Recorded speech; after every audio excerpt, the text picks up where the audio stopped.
first stream since New Year's. Yeah. Hope everybody's 2020 is going okay so far.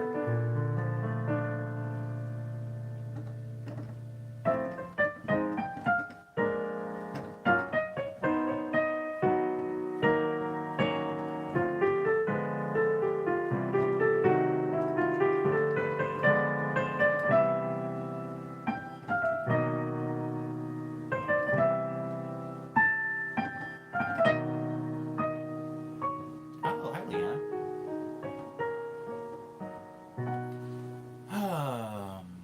Tiny wants to know advice for an upcoming release. Is this your first release ever, Tiny, or have you released music before?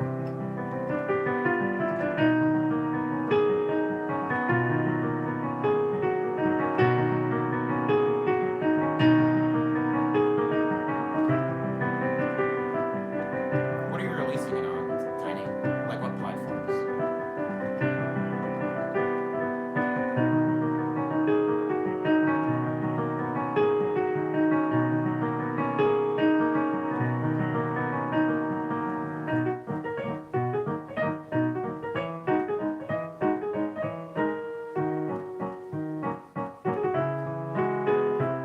DistroKid. It's pretty good.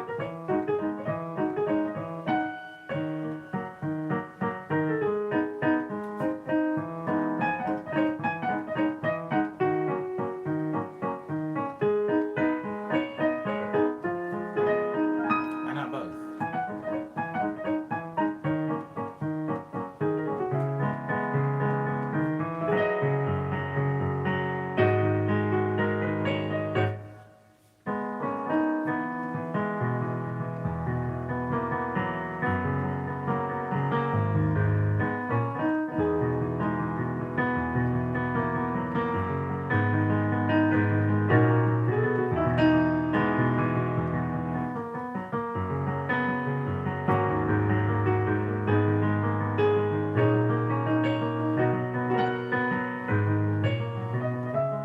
Advice on releasing music.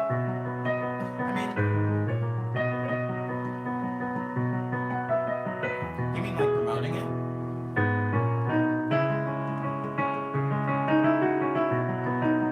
Because it doesn't sound like you need any advice on how to release music.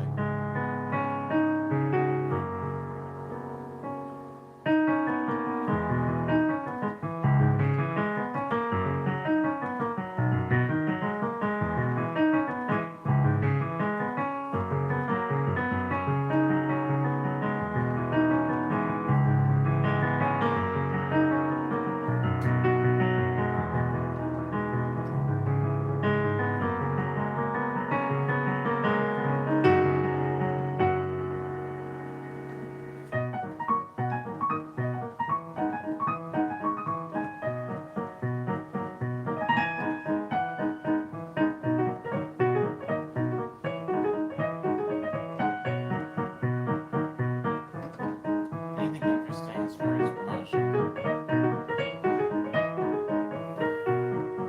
Well, I like to think of promotion as working in two different ways, Tiny. You can promote your music to your audience, and you can try to promote your music to, well, people who aren't your audience, right?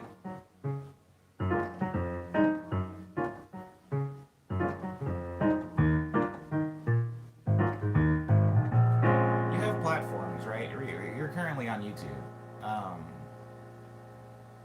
you're currently on YouTube, which means that you have a YouTube account.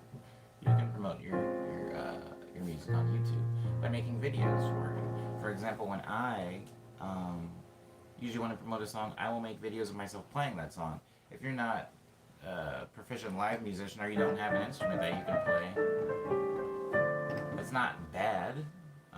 You can always find workarounds. But video, or I'll just say visual content instead of videos, because visual content can be pictures or any type of thing. It can be a GIF with no sound at all.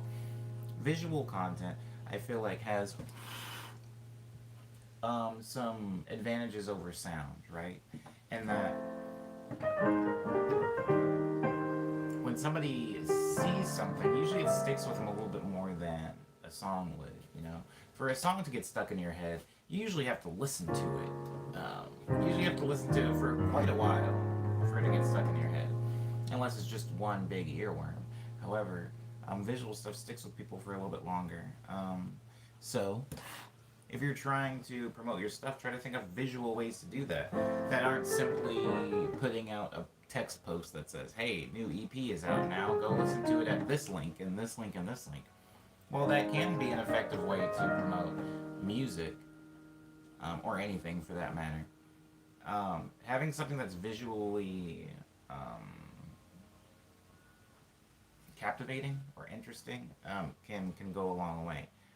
For me, that has been videos, right? I do videos because if people don't have time to go to a link and listen to my, I don't know, 15 track album, they might have enough time to see a 30-second to 2-minute video that's on my Instagram or Twitter account or something, or even my YouTube page. So, my way to promoting to people who aren't my audience is through videos. If I can take whatever complex artistic thing that I've done and kind of boil it down to a very simple visual idea, I will take that and I'll put that on platforms. It's easier to share things like that. However, if you're just trying to promote to your own audience, I mean, you have social media, right? Your audience hopefully is looking at your social media. For example, I have like the main ones, Twitter, Facebook, Instagram, now YouTube. There are a lot of my fans that don't have Twitter accounts, so if I tweet about my EP all day and night, they're never going to see anything about it. And then I have some people that don't do Instagram, so even if I post about a show on Instagram, maybe there's somebody in that town that would really like to go to the show, but they just can't because they don't know it exists. So, something to keep in mind. If you're trying to promote something to your own audience, well, you've already gotten your audience's attention on some platform, which makes them your audience. And so that would be a good way to reach them. And if you're trying to reach other people, what you're trying to do is make it as easy as possible. A lot of times, I don't know if you're a music connoisseur. I'm not really. I'm not a music connoisseur. A music connoisseur, I would consider somebody that like goes to record shops regularly, goes digging through stuff, trying to find new music. They love discovering new music. Now, I love discovering new music, but I'm not one that exerts a lot of forced time and energy to do so. And I would say that most people do not. Most people do not dig to find new movies or new music or new books or new TV shows or just new forms of media. People don't want to put that much work in. So you have to make things very easy for people to find and easy for people to engage with. If I post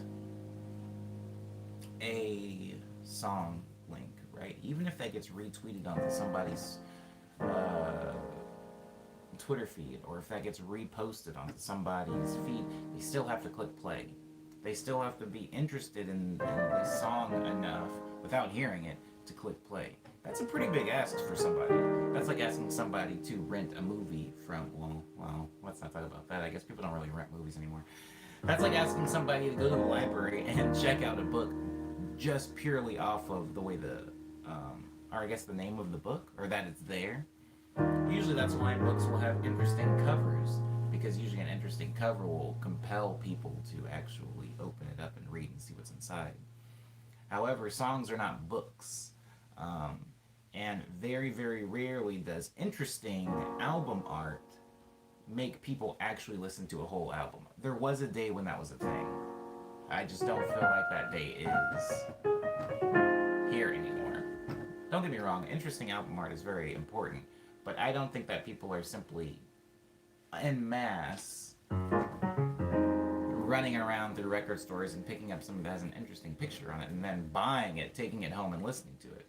I think the music industry has changed a little bit in that way. And so if you're wanting to post something that is interesting, you have to do something that's going to be very eye-catching, I guess. And also, you have to make it easy for people. I can't stress this enough. make things easy for people. That's why when you see a lot of like ads or memes, it's a video, right? So that's already more visually engaging than a text post. Also, on top of that, it probably has text on the video because in case the video starts auto playing, people aren't actually going to be able to hear it. People aren't going to hear the video. So they'll even have text on the video. So as you're scrolling through, you're seeing a video and you're reading really without ever consenting to anything. It's just kind of pretty invasive. But I mean, marketing is by nature pretty invasive. You're trying to get people's attention. So, I mean, take this information and do with it what you will. But if you're trying to promote to your own audience, you don't need my advice on that. But if you're trying to promote to people that are not yet in your audience, make it very easy for them. A lot of people's first things they heard by me, especially in the last 2 years, was usually a remix of some sort. People love remixes. People love things that they're already familiar with.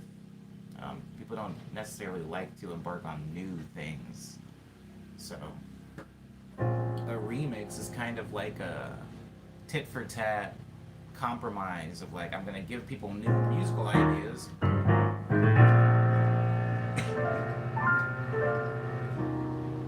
But under the guise of a song that they've already heard before, which would be any of the hip hop remixes I've made. I want to go ahead and apologize ahead of time. There's going to be some yard work happening outside. You probably already hear it. It's because the team that normally they call it a team. The people that usually do all the landscaping have the holidays off, and so they're all coming back, and it's like a influx now on a day that they're actually not supposed to be doing it. So I apologize for that, but it's just one stream.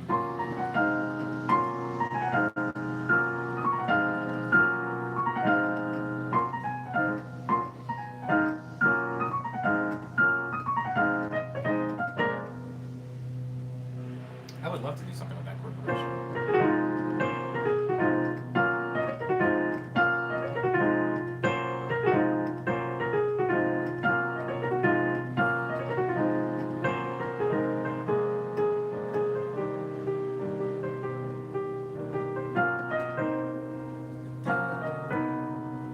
Yeah, I guess so. Alright, this song is called Love Letters, everybody.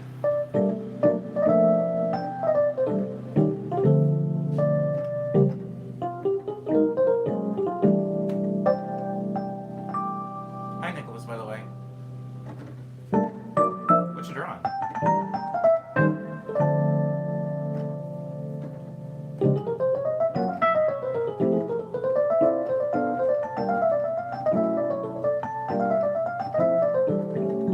Tiny says you should make sample packs out of your piano. A lot of people say that. However, the reason I've intentionally not done that is because I don't like it when people sample my work. So making a sample pack of my piano would be a huge invitation for people to sample my work. Also, I make more money by just selling my actual art than I do by selling sample packs. So there's not going to be any sample packs anytime soon from Omni Boy, but I appreciate the suggestion. Ooh,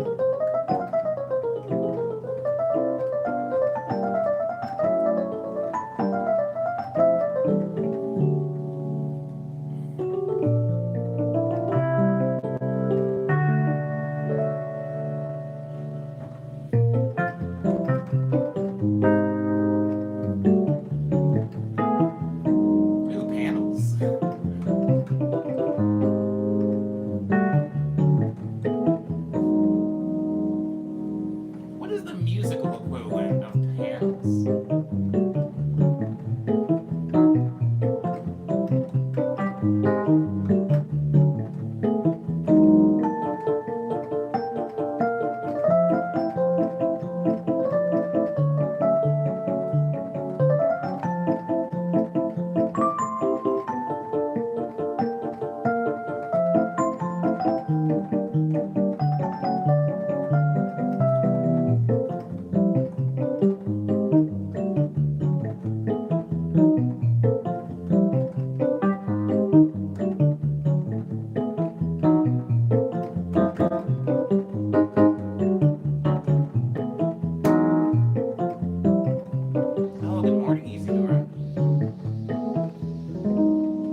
one song and a full comic being an album. I don't know. Yeah, I guess so. Because one panel can convey an idea. I guess a song conveys an idea. The show was really good. Isidore. However, I stayed out way later than I wanted to. I don't think I can do that anymore. People that can just stay at a show and listen to like 8 hours of music, especially when the music's really loud. I think I tap out around 4 hours of straight music is about it for me. It's about it. Anyways, the show was very good. Thank you for asking. It was the last show of the year. I have a feeling my first show of 2020 is not going to be in Los Angeles, though. I think I'm going to travel for it.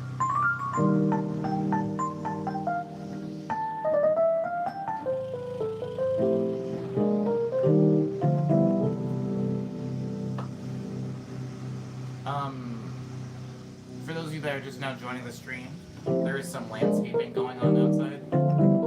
I apologize for that. It was out of my control.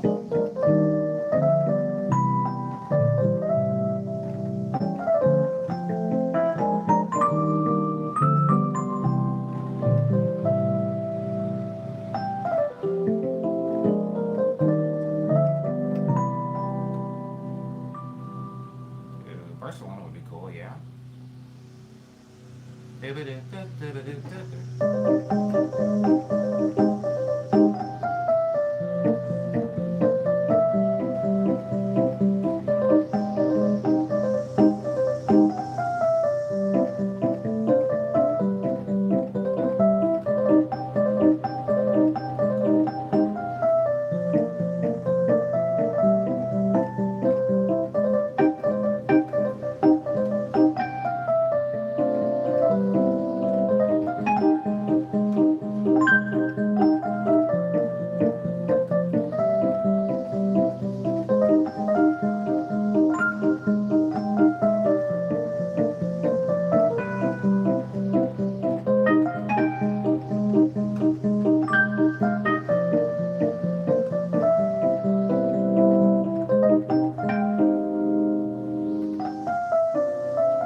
I wrote that song 2 years ago.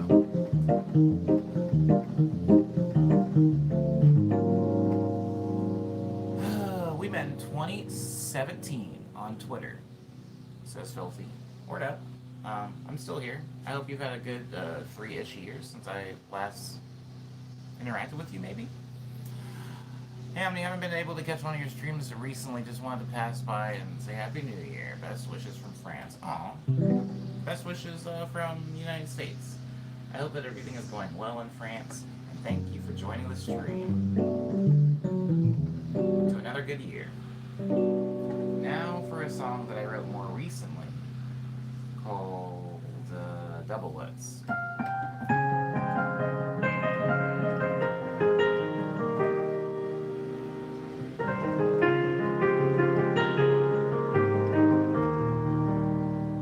Oh, no way, Filthy.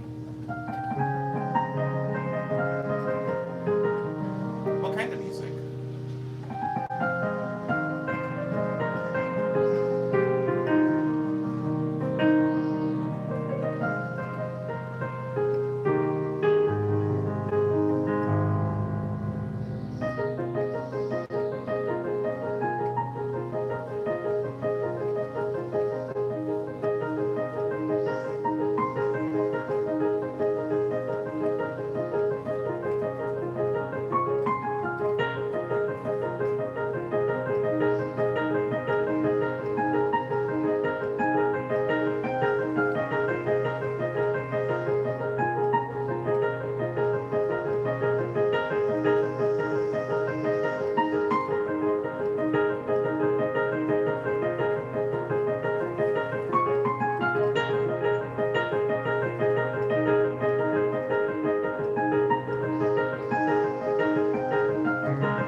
Leanna named that one.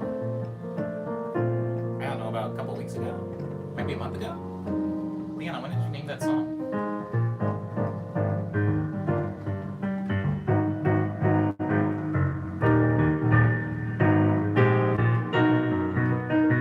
I do not have Discord.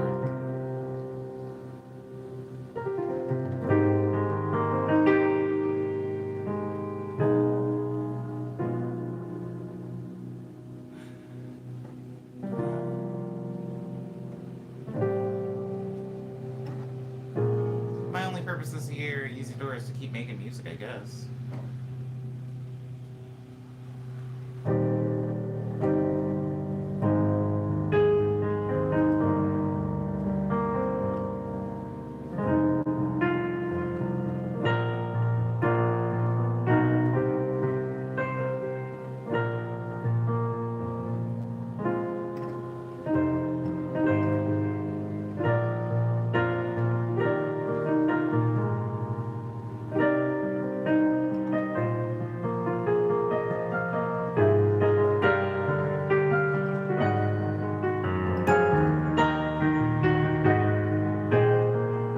Any type of social media where we can call?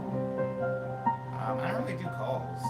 This is the closest it's gonna get, filthy. I mean, that's the only reason I do streams, is so that I can communicate with people. This is us talking right now.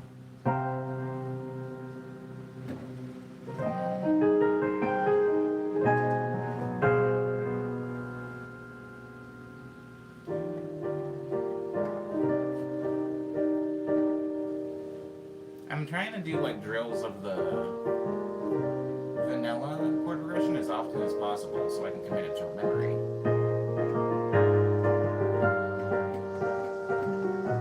Have you ever thought of streaming on Twitch? I think you have a pretty popular... Oh, I did stream on Twitch for a while. Didn't work out, Nicholas, so that's why I'm here.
That song's gonna be very difficult one day.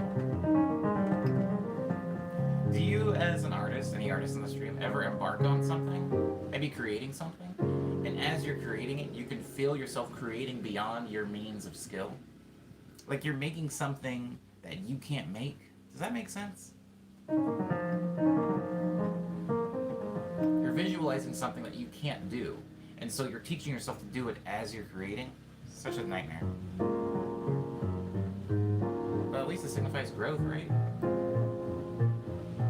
What's more important than growth? Anyways, this song is called Over and Under. It was made last year. I gotta start putting dates on all these songs because some of them are very old.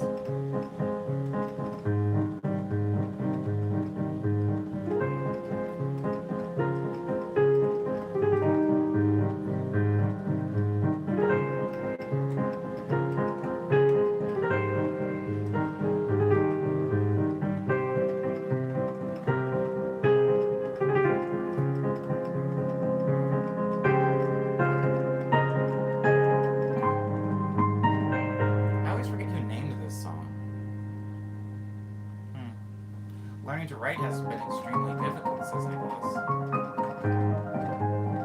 I believe that.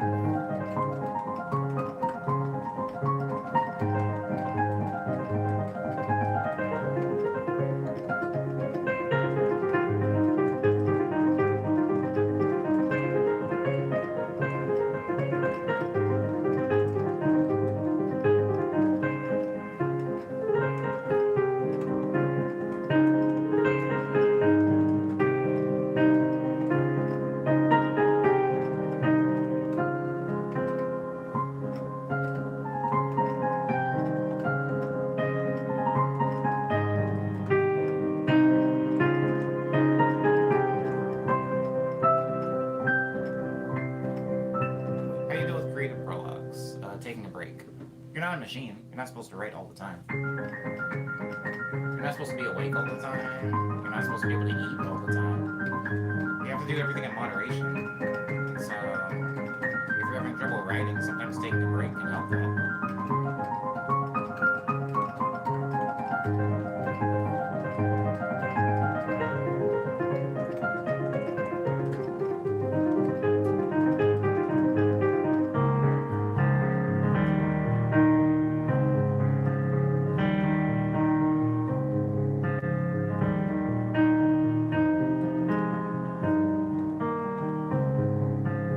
I get that, Nicholas. I feel like, as somebody that more focuses on writing, like writing music or creating songs, sound design has always been kind of a nightmare for me. But I got better at it over time.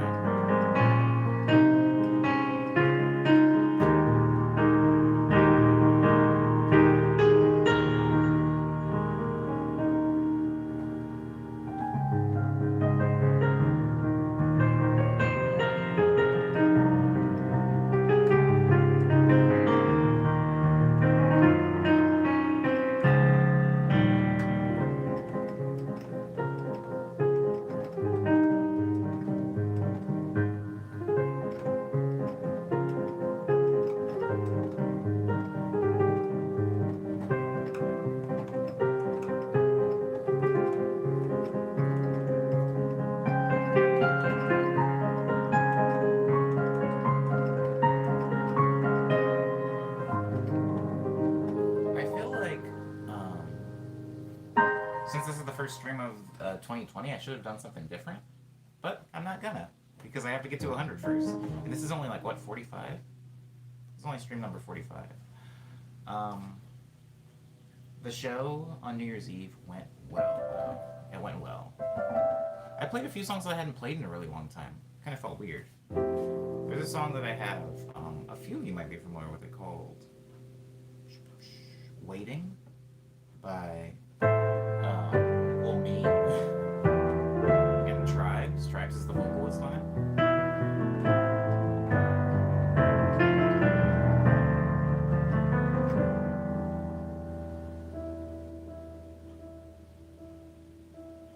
Word up, Nicholas. Yeah, I'd like to think of myself as a storyteller in a more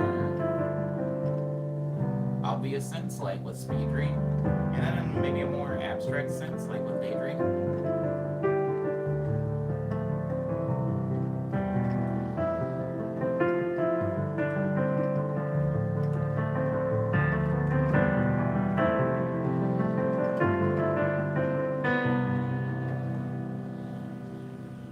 Anyways, I played that song during New Year's Eve.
Music connects with me more deeply than a story, says Leanna.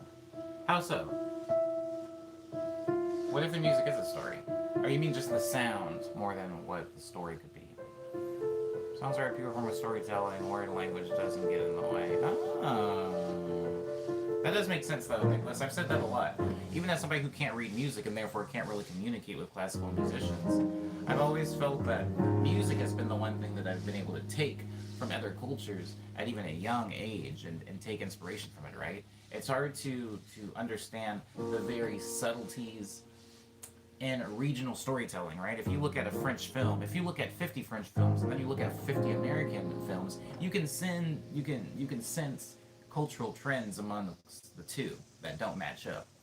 But you have to understand certain things. You have to understand language. You have to understand relationships between people. You have to understand cultural norms and mannerisms and stuff like that. Fashion, even. However, music, you don't really, I mean, as long as you can hear, it takes very little time for people to pick up on patterns, especially when they're rhythmic. So, yeah, at a young age, before even really understanding cultures and their differences, I was able to take inspiration from other cultures basically off their music. Um, the version of I Miss You that I play, or the version of I Miss You that is on Spotify, this song,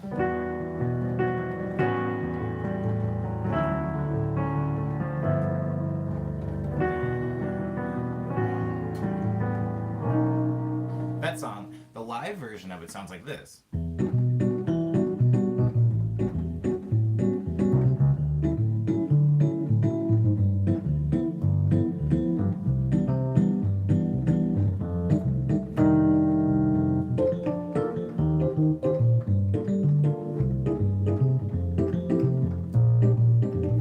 Anyways, it sounds like that. The reason that it sounds that way is because in, let's say, high school, I listened to quite a bit of bossa nova. I don't remember how I got into bossa nova. I think I might have heard "Girl from Ipanema" or one of the the mainstays, and then dove deeper because I was like, "There's a whole genre here. It's not just these two or three standalone like weird South American jazzy songs. It's more complicated than that." I got into bossa nova, and so I don't speak Portuguese. I don't even speak Spanish, but I was able to take a very Latin inspiration and infuse it into my music. I have a remix of a Sushi Killer song, which is just a bossa nova track. I just basically made a bossa nova remix. It's not even very interesting in terms of it being me. It's basically just Omni Boy makes a bossa nova track. And so I agree with that sentiment that maybe music is, I don't know if I want to say better or worse at conveying a story, but definitely more effective and easier, faster. I think people can gain ideas through sound easier because, yeah, like Nicholas said earlier, there's no language to get in the way. There's nothing to really get in the way, as long as you can hear. It's easier for music to express intangible emotion than it is for words. Sure. There's so many things. I think I talked about this in a stream about four days ago. Maybe last week I talked about how language does this thing where maybe somebody is American and they're trying to learn Korean, for example, since I've been spending maybe more than comfortable amount of time around the Korean language lately. You're trying to learn Korean. There are certain expressions in Korean. While you're in Korea, you'll learn how to say certain expressions that it doesn't really translate well to English. We don't have a reason for that term. Just because culturally it's not important. Important enough of an idea for us to need to express it through words. I know that was a really convoluted way of describing it, but you understand that certain words only exist in certain cultures, or certain ideas only exist in certain cultures.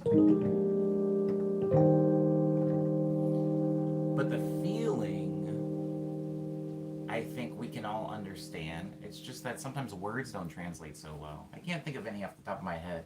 I had a pretty long conversation about Bon Appetit versus Itadakimasu.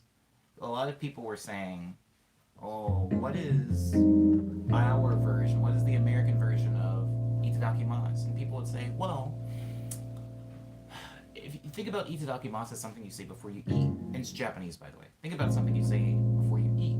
Like you would say bon appetit before you eat. And I would say, no, that's French. That's French. That's how French people would say itadakimasu. Itadakimasu Japanese, bon appetit French. Americans don't really have a thing that we kind of say before we eat. Um, yeah, no, there isn't like a commonly agreed upon mannerism that you express before consuming a meal, and so we just don't have that. We don't have that, and so it's hard to translate. Somebody just says enjoy, which is a very very good attempt to try to kind of localize or regionalize itadakimasu slash bon appetit. But even enjoy, I don't really go to McDonald's and have a meal in front of me and then say enjoy and then like dig into my Big Mac. It's just not really a thing that we do here. Sure, we have a lot of terms that kind of could mean the same thing, but culturally we don't have a reason for a term. We don't have a purposeful term like that. Um, Americans say grub's ready. Amen. Yo, I would love to go into a restaurant and start hearing everybody saying amen before they eat their food.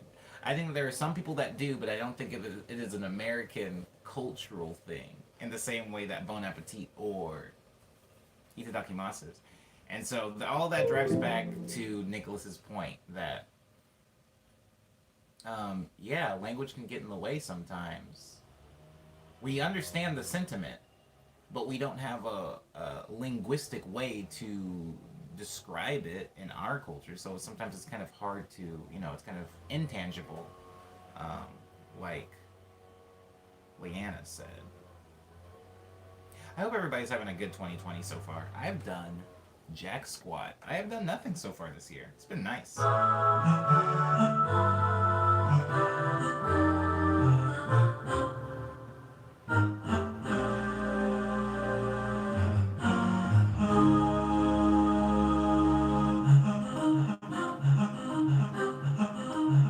Happy New Year. Who is that? Oh my god, I have no idea how to say your username.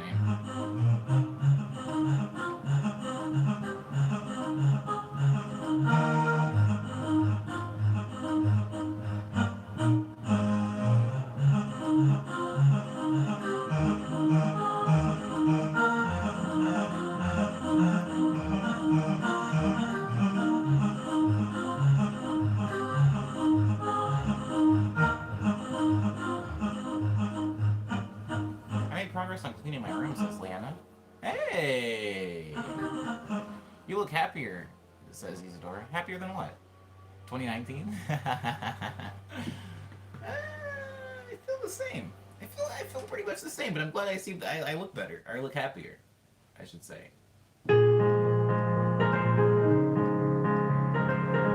This song's called Spring Street.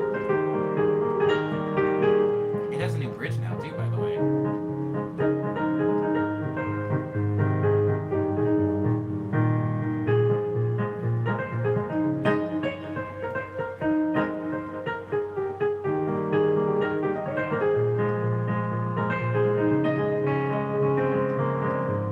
I spent a lot of time in a library yesterday, and boy, do I love libraries. I always forget how much I miss them until I spend some time away and then go back into one. Boy, do I love libraries.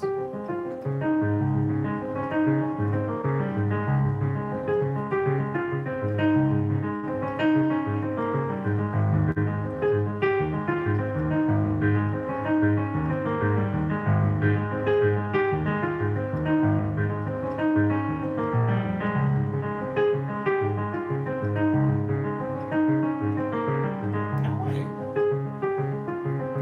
You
assume every human has.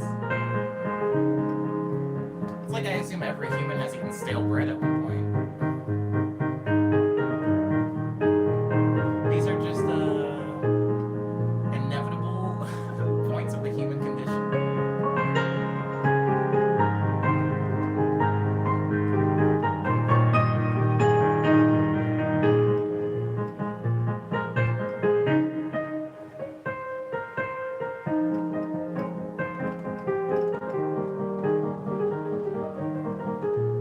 Reading more. Something I've noticed about reading is I do a lot of it. However, it correlates almost directly with how often I'm on public transportation because I do not read at home. I only read on moving vehicles. Or if I'm waiting for a moving vehicle. I'll read at a train stop or a subway station. Can't just read at home. So if I'm not doing a lot of like traveling, whether it's in the city or outside of the country, I'm not doing a lot of reading. Anyways, is that a Roland Gaia in the background? Says Tiny. Wow, very good eye. Yes, that is a Roland Gaia. That is what I use for most of my leads. I used to use it for my bass lines, but now I use a Microcork S for all of my bass lines. This is like my leads, my pads, and if I'm playing with my full live setup, recently I've cut this out of my live setup just because I'm playing like a more truncated set. But this used to be the fourth keyboard in my live setup.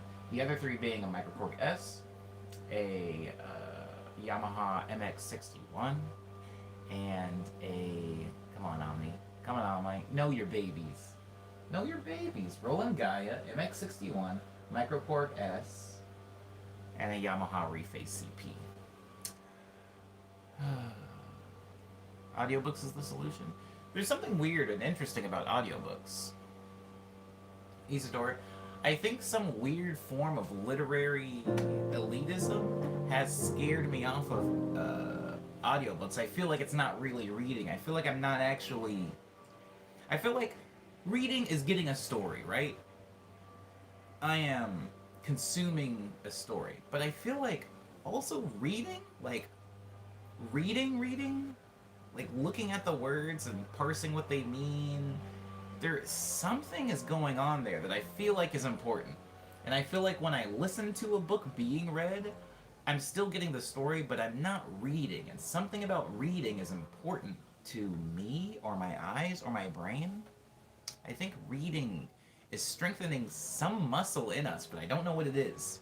All I know is that when I haven't read for a while and I start trying to read again, it feels weird. I feel like I've like fallen into some type of muscular dystrophy. So that is why I don't really do audiobooks so much. However, I do listen to podcasts. Comprehension, says Leanna. I'm so glad Leanna's in the stream most of the time. Leanna's like a really good, what do they call the person that has to clean up the president's mistakes? You know, when like a president does something really awful, and there's that person that comes up in front of like all of the reporters, like press. There's like 18 different microphones, and they're like, "You didn't mean to do it. It was a mistake. He misspoke."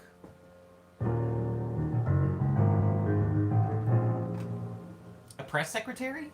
Pretty sure that's what that's called. Wow, I just pulled that right out of my tuchus. That's cool. Press secretary. If I'm wrong, I apologize. I'm not really a politician. Let me scroll up. I missed some things. Oh my god. I finished literally 10 times more books than reading it. I'm an audio learner for sure, though. Oh, okay. I do love podcasts.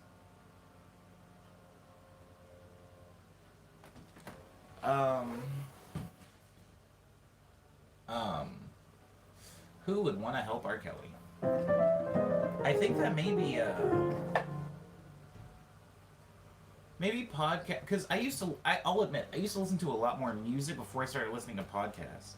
And podcasts were perfect for me because as somebody who spends a lot of time creating music, I can't listen to a lot of music. Listening to music is exhausting for me because, what's the best analogy for this? I'm the analogy man. I love analogies. Listening to music for me can be exhausting because I'm not simply consuming the media. I'm digesting and analyzing. I almost butchered that word. Analyzing the media. How long does it usually take for you to create a track? I'm going to pause what I was just talking about because this person is talking about how long it takes me to create a track. I'm glad you gave two examples because obviously it takes a different amount of time to create every track. The two examples you gave me was Venomade and Bumblebee. I can for sure tell you that Venomade was written in a weekend because I had a deadline that I had forgotten. So I had to make Venomade in roughly 2 to 3 days. So that's how long that song took. Bumblebee took significantly more time. I started writing Bumblebee. Bumblebee was inspired in this very room by a bee that came into my room and would not leave. I wrote it, actually sitting right here. Because a bee came into my room and I was like, I had taken a video of the bee and I was like, I'm gonna write a song for this bee. It was a different Omni and a very different time. I would not do that today, but this is why we do things. We're trying to grow. I wrote a song for a bee. I named it Bumblebee because at the time I was using a Vocaloid emulating type synth called Utao, which speaks with only Japanese consonants. So the song was supposed to be named Bumblebee, but I couldn't get the M sound out of the Utao software. So instead, Bumblebee is what it ended. Actually, if you actually look at the syllables for Bumblebee and listen to it, it's not saying bubble at all. It's saying ba-bo. B-A-B-O-B-I. Babo-bee. But nobody listens that closely to music, so I was able to kind of fudge the pronunciation there. Yeah, it's actually Bumblebee, but Bumblebee took significantly longer. Let's say that in total it took a month or so. I'm really spitballing here because I did write that song about 5 years ago now. So, no, it was about 4 years ago. So yeah, it's hard for me to remember specifics. But I wouldn't say that there is a typical amount of time that it ever takes me to write a song. It kind of just depends on the song, depends on how inspired I am, depends on how complicated the song is. If you're listening to songs from Lustream, those songs could take as little as 6 hours to a day to make. But if you're talking about songs off of Daydream, a far more complex piece of work, those songs could take months to create. The song that me and Ehi made actually took a really long time. The initial idea was very fast, but the actual mixing and arrangement and Ehi's lyric writing process took months and months. So, something to think about. I want to add another apology for the yard work noise outside. They're back. The landscapers are back. I paused a point to address what that question asker just asked. However, I have forgotten the point that I paused. So we're just going to start to move into news right now.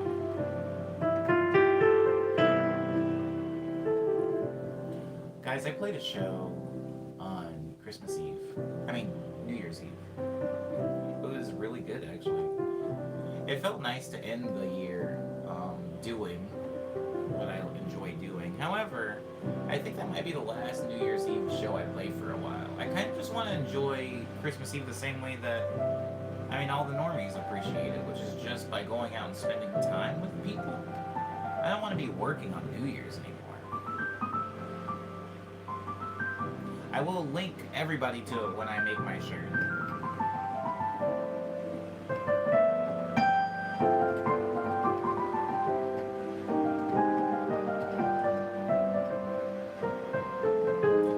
Show was amazing.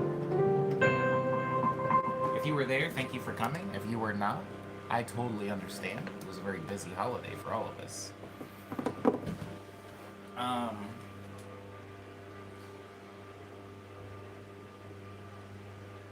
That's all show news. There's no new shows to announce because the year just started. On to more news, however. I did release 2 new albums last year. I'm now going to start saying last year because, yeah, it's 2020 and those albums did come out in 2019. I released 2 new albums last year. I'm calling them new still because they are the most recent bodies of work I have released. There's a ladybug on my window. Oh, that's not a ladybug. It's not a ladybug. Anyways, the 2 albums are called Quick Breath and Ego Death. And on the subject, since we were just talking about it, Sean brought up how long it takes to make music. I can tell you definitively that Quick Breath took significantly longer than Ego Death to produce, mix, and master. And the main reason for that being, Quick Breath had way more collaborators on it, and Quick Breath was more sonically intense. Now, Ego Death is a very, very ambient piece of work. So there was a lot of reverb and delay and stuff like that on it, which can also be a little bit of a headache to mix and master. But I felt like I had a little bit more control over the sound because once more, there were less collaborators on it. So you can hear both of those albums. Some of the people in the stream already have and actually regularly bring up those songs, and I appreciate you for that. Would you ever want to get an album reviewed by Melon Boy himself, Anthony Fantano, says Nicholas. I kind of don't care. Now, I'm not going to spend too much time on this, but I want to spend at least a little bit of time on it so that you, Nicholas, and anybody else wondering about like how does Omni feel about reviews can understand my perspective. I don't consume Anthony Fantano reviews. And when I say I don't consume Anthony Fantano reviews, I mean to say I've watched maybe one or two Anthony Fantano videos, and they were not with any intent. I think I was like around somebody else that was watching Anthony Fantano reviews. And that is to say, I want people who will appreciate my music to hear it. Absolutely.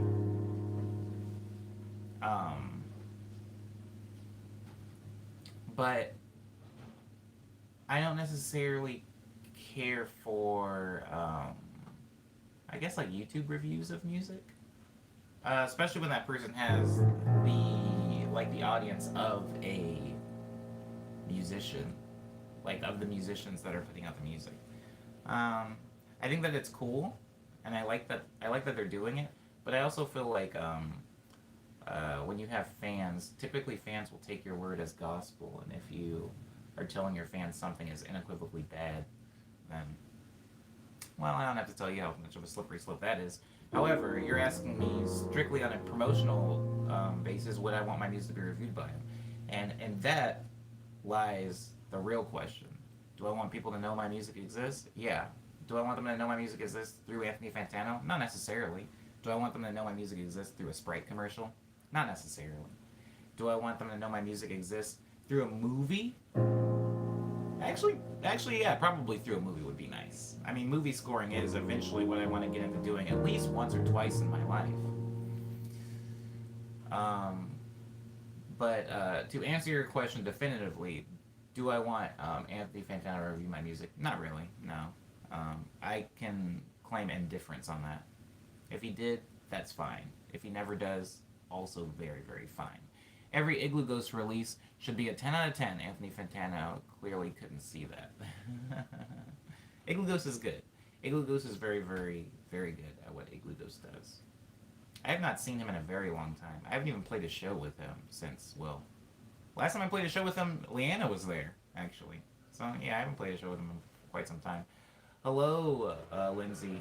In fact, the only reason Lindsay was able to make it into the stream is because I've gone over. But Lindsay, it's nice to see you. I hope everything is well, and I hope you had a good New Year's.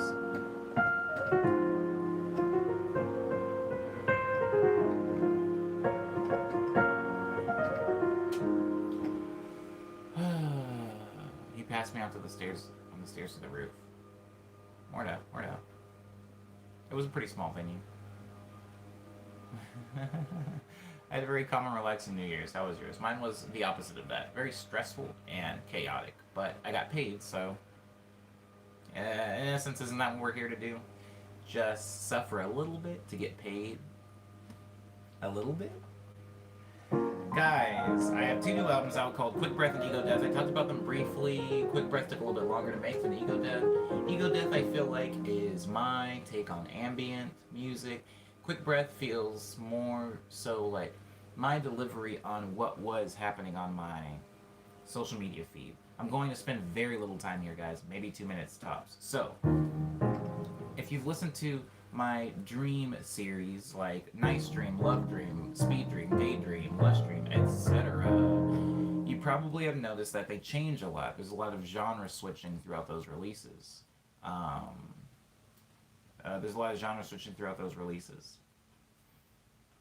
When I make a video that goes on Twitter or Instagram, typically it isn't a very specific style, but just kind of dancey, house-oriented, with like Rhodes piano, jazzy chords on top of it. And there was kind of a disconnect where people would see my videos and go, ooh, I love this. And then they would listen to my music and go, oh, this is different. And so I was like, oh, you're right. I've never actually put out a body of work that sounded like my Bad and Bougie remix. So I finally got around to doing that, and that album is called Quick Breath. That is why it sounds like that. Ego Death sounds really ambient because while I was making Daydream, I touched on a little bit of ambience under the song Sixella, and I wanted to make an entire album of music like that. Now, you might be asking yourself, where can I find this music on? You always talk about having music, but you never say where it is. I always say where it is. You can hear it on Bandcamp, SoundCloud, Spotify, iTunes, Apple Music, Google Play Music, Amazon MP3, Tidal, Groove, Deezer, Pandora, Napster, and YouTube. I don't know if you have any of those platforms, but I know you have YouTube. I know you have YouTube because that's where we are right now. So you can hear those up there whenever you feel like it. As far as the merchandise, guys, it's coming. It's coming. It's coming in 2020. I'm having some shirts that are going to be coming out. And I will update you guys as soon as I have news to update you with. As far as streams, here we are. We're here, guys. Every weekday. Every weekday morning at 9 a.m. I don't make the rules. However, I did take 2 days off. There is no way I was going to be streaming on New Year's Day because I was tired and I was going to go ahead and take a big guess to say everybody else is probably tired and hungover or whatever you guys were on the first of the year. So I didn't stream then. And then yesterday I had some stuff that I had to do in downtown, so I had to forego that stream as well. But we're back on schedule, guys. Today is Friday, which unfortunately means this is the last stream of the week. I won't be here to stream until Monday. I'm sorry you got sick, Leanna. I thought I was sick this morning. I woke up and I couldn't breathe through one of my nostrils. But I can now, so false alarm. False alarm, I guess. So yeah, again, all the news was the show went amazing. I have 2 new albums out. Listen to those whenever you get a chance. The merch is coming this year, and the streams happen here on YouTube every weekday morning at 9 a.m. Thank you, everybody who was able to take the chance to like this video. I don't know what that does, but I like it when it happens. Am I buying into some weird social media, digital nonsense, metrics that don't actually matter or mean anything? Maybe. But thank you for liking it. That means a lot. Also, this song is called Hush Hour. I wrote this song in Hong Kong last year. It's the song that I end all the streams with, just for the sake of consistency. So, I'm going to play this, and then we're going to wrap it up, and I'm going to let you guys go and do whatever you want to do with the rest of your Friday, because it's Friday.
Thank you, everybody, for being respectful to me and polite to each other. Let's do something dope this year. I'm going to hit the 100th morning medley, and then we're going to start the second phase of the stream. So that's something to look forward to.